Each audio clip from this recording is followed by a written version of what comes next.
While I was working for the Boeing company, there were many years during that span of time when I actually worked remotely from Boise, Idaho, working with a team out of Seattle, Washington. Now, this was not the norm for company standards at Boeing, but I had a leader who was willing to take that risk.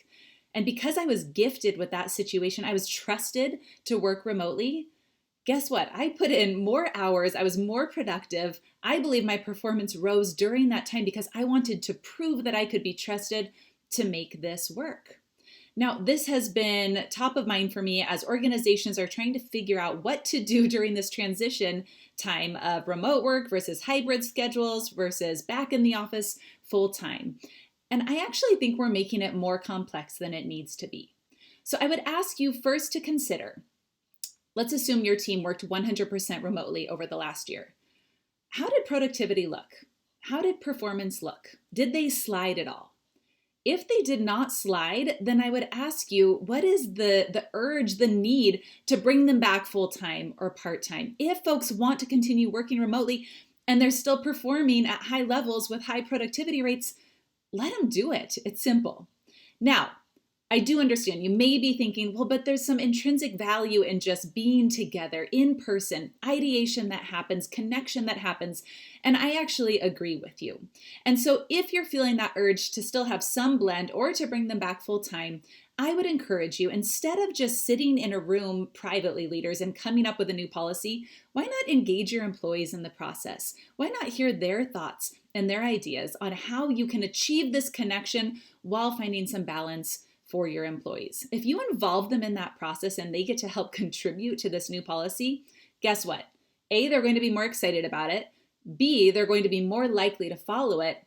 And C, they won't be irritated that a new policy was just put into place. So engage them in that process.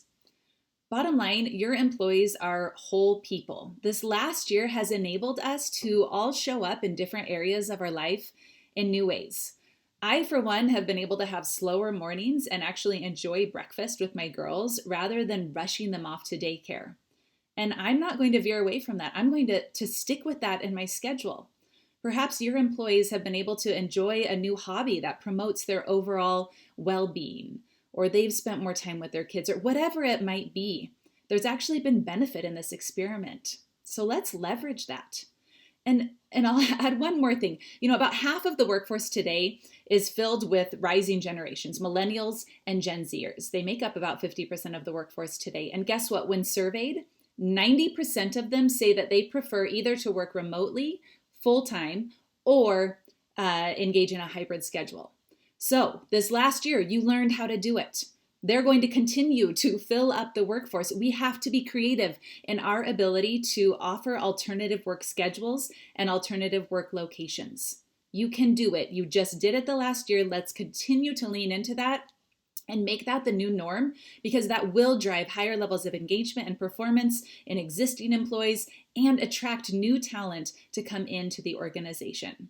So let's celebrate what we just worked hard to make happen over the last year. Let's not throw it out the door, but let's keep practicing more of it and figure out how to do it in a thoughtful way that feels good to our employees and good to us. You can do this, leaders, okay? You've got it.